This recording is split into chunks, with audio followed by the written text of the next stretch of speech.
Welcome to Donmar TV News Channel. Hinikayat ni Surigao del Sur Representative Johnny Pimentel ang pamahalaan na magposte ng dalawang warship sa West Philippine Sea. Ginawa ito ni Pimentel sa harap ng patuloy na pangihimasok ng China sa mga karagatang sakop ng Pilipinas. Ayon sa kongresista, chairperson rin ng House Strategic Intelligence Committee, dapat magtayo ang Philippine Navy ng forward operating base sa Balabac at Busuanga sa Palawan at sa Subic Bay kung saan ipoposte ang dalawang lead warship ng militar. Nais ni Pimentel na nakaposisyon ang Philippine Navy sa WPS upang maiwasang magkaroon ng administrative control ang China sa alinmang reef sa loob ng 200 nautical mile exclusive economic zone ng bansa. Si Congressman Pimentel din ang humikayat sa pamahalaan kamakailan na ituloy na ang plano nitong pagbili ng 3 submarine upang mabantayan ang soberanya ng bansa sa West Philippine Sea. Vice President Leni Robredo urges the government to do a multilateral approach to resolve the territorial dispute in the West Philippine Sea. She said the Philippines would not be able to protect its interest in the West Philippine Sea if we only do bilateral talks with China. The Vice President also cited experts' advice that bilateral talks with China will not help the country because the standing is not equal. What does the palace think about this? Is this something that has been done or considered? What's the outcome? The President po is the lone architect of foreign policy. Hindi po totoo na hindi gumagana ang ating bilateral approach to the West Philippine Sea kasi matapos po ang halos 5 taon ng termino ng Presidente, wala po tayong nawalang teritoryo sa China, wala po tayong hidwaan sa China. So I beg to disagree. The President's policy has been working for the past 5 years. There are reports that dolomite sand had been washed off in the sea. Is the President considering to order the stoppage of the dolomite sand project and find ways to realign the budget to much more important and urgent needs? Matagal na po nating nasagot yan, no? Yung budget po for sa dolomite ay matagal na po yan nasa budget ng DENR. Hindi po yan bagong budget. At bagamat meron po tayong bayanihan law that allows the President to realign funds, hindi po applicable yan doon sa mga funds na nakomit na po, no? Meron kasing dalawang distinction yan, no? Po pwedeng ma-realign ng ilang mga pondo na hindi pa po siya na-align for a specific purpose. Pero ito po, completely bidded out and partially executed, so kinakailangan po tapusin yan. Has a decision been made on the meeting with former President as an alternative to convening the National Security Council about West Philippine Sea? If so, what will be on the agenda and what is the expected output from it? Lilinawin ko po, no? The President toyed with the idea. Kasi nga may nagsasabi na dapat i-convene ang National Security Council daw. Pero ang sabi ni Presidente, yung mga pagkakataon na naka-attend siya ng National Security Council, wala namang naresolba.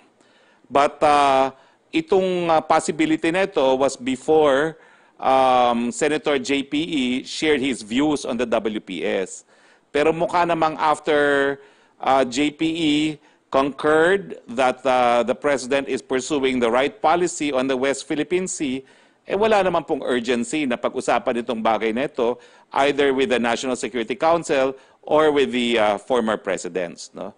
So this is not a done deal po, no? It was something that President was speculating on before JPE fully concurred with this policy on the WPS. Tinatanong ni Celerina Monte, wala na bang plano si President Duterte to consult with former presidents after former Senator Enriquez support on his stance regarding his policy on West Philippine Sea? Yun pong ang impression ko. Kasi ang sabi nga niya, hindi na nga niya papansinin ng kanyang mga kritiko, no? At ang sabi niya talagang respetado ni Presidente yung opinion ni JPE sa usapang West Philippine Sea, no? So ang impression ko po, he's satisfied that his policy on the West Philippine Sea is correct and is working. Yung mga ginawa ng isang rebelding senador na ayaw ko nang banggitin ng pangalan, yung mga kalokohan niya doon, na kasama siya sa ginawang mga nahumantong sa pagkakawala ng teritoryo natin. Kaya pinabayaan niya si Johnny Ponce Enrile na magsalita at ibinida nga ho sa atin kung paano nawala itong Scarborough Shoal. At ang kapansing-pansin dun po sa mga sinabi ni Senador Ponce Enrile, pinatutuhanan niya na yung patakaran po ni Presidente Duterte sa panglabas, yung foreign policy, talaga naman hong tama at wasto, praktikal, matalino. Sabi yun ni dating Senador Enrile, yung West Philippine Sea, pati na yung yung malawak na South China Sea, napakahalaga, talagang mahalaga ito. Bakit? Saka meron tong mga katutubong kayamanan, may natural resources, meron tong mga langis, oil reserves. Hindi lang yan. Alam niyo yung lugar ng West Philippine Sea, strategically, maganda ang lokasyon. At ito, kung nag-aaway ang Amerika, Europe, China, talagang strategic yung lugar na yun. Kailangan meron kang mga puwersa doon, mga port, para kung gusto mong may kalabang ka, mga missile mo, meron ka ng paglalagyan at madali mong itapon, paliparin, papunta sa mga kalaban mo. At alam mo ito ng China, sabi ni Senador Enrile. Kaya, dapat, sabi niya, itong China, sa tingin niya raw, hindi ito basta susunod sa kung sino mang makapangyarihan na sasabihin sa kanya, oy, isoli mo yan, kinuha mo. Oy, umalis ka dyan. Hindi pa pwede yan. Ito naman daw China, hindi naman ito nag-o-object kung batay lamang sa UNCLOS. Kaya lang, ang problema naman sa kanila, meron din silang pinanghahawakan sangayon sa kanila. Naamin yan, mga ninuno pa namin, ginagamit na namin yung lugar na yan.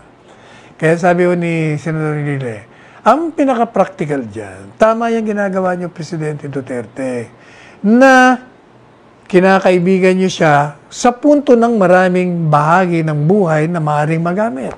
Yang halimbawa, yung kailangan natin ng pera, pautangin tayo. Kailangan natin ng mga intelligence information tungkol sa pirata, dyan po tungkol sa illegal drugs, di ba? Tungkol sa terorismo, pwede mo mag-share ng intelligence. Pwede tayo magpalitan ng kalakalan. Pwede tayo magpalit ng magpadala ng mga technology rito para matulungan tayo sa ating mga infrastructure program. Kaya sabi niya, tama yan. Yung hindi nyo mapagkasunduan, wag nyo nang pilitin kasi mag-aaway lang kayo dyan eh. Tama yung ginagawa mo, Presidente. At talaga namang, sabi niya, hindi naman talaga tayo pwede makipagdigmaan sa China. Wala tayong laban. Hindi lamang yan. Hindi ba, sabi natin, at sabi ni Presidente, mahirap talaga makipagdigmaan. Hindi lang tayo talo. Matatalo ang buong mundo. Kasi nga, ito'y magmimit siya ng ano pa? O didigmaan, nuclear. Hindi ba pag digmaan nuclear talagang pupulbusin tayo, mawawala na tayo. Mawawala na tayo dito sa balat ng lupa. Kaya, gaya po ng sinabi natin, alam nyo, ako naman nangingiti lang. Huwag namang sasabahan loob ni Johnny Ponce Enrile. Kabrado natin siguro. Yung mga sinabi niya, matagal nang sinabi ni Presidente yun. At ako rin naman, matagal ko na akong sinabi bilang tagapagsilita. Tandaan nyo, ako nga, nakakantsawan at mimimi tayo Sabi niya itong si Panelo, tagapagsalita ito ng China, bakit kanyo? Kasi nung tagapagsalita po ako ni Presidente, sabi ko, yung arbitral ruling na yan, wala nang makakabago dyan. Forever and ever, atin na yan. Walang makakabago dyan. Ang problema, hindi natin may patupad. There is no force on earth that can implement the arbitral ruling. Walang kapangyarihan dito sa balat ng lupa sa ngayon. ang pwedeng magpatupad niya. Kasi ang Amerika ay namang gumalaw. Ang United Nations, wala namang army. Kaya sabi natin, magnegosasyon na lang tayo. Daanan na natin sa lamesa, diplomasya. Baka naman matamaan ang kidlat ng enlightenment ang China. After all, kung talaga namang magkakaibigan tayo, pag-usapan natin ng mapayapa. Hindi po ba? After all, yung pong mga nangangantsaw kay Presidente, nag-aakusa. Bino mo inaakusahan siyang traitor daw dahil daw nakikipagkaibigan. Kayo naman. O kung hindi tayo kaibigan ng China, akala nyo ba mabibigyan tayo ng 1 million na Sinovac? Hindi po ba yan ang ginamit ng mga health workers natin? Yan ang nauna. Biro nyo, halos isang buwan wala tayo magamit ng bakuna. O di ang dami sanang tinamaan, namatay na.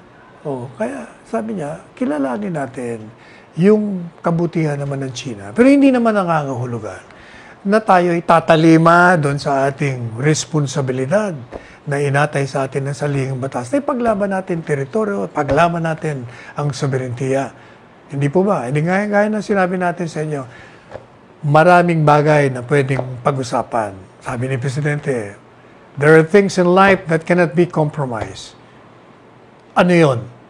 Hindi pa pwedeng ibigay, ipakiusap, isuko yung kasarinlan o teritoryo ng bansa. Ipaglalaban ko yan. We are friends to all and enemies to none. But any of you, any of those friends of us who assault our territory in integrity, we shall be your enemy. Yun. Yun ang klarong posisyon panglabas, foreign policy ni Presidente. Sabi nga ni Johnny Ponce Enrile, Mr. President, you are accountable to the Filipino people. Hindi naman accountable ko dyan sa mga kritikong yan. Kung hindi sa sambayanang Pilipino. At yung dagdag ko naman, the correctness or incorrectness of the foreign policy of this president, as well as the wisdom and the folly of his decision vis-a-vis the foreign policy will be judged not by these critics but by history. Kasaysayan po ang hahatol sa kawastuan at katalinuhan o kamalian ng kanyang foreign policy o patakarang panglabas.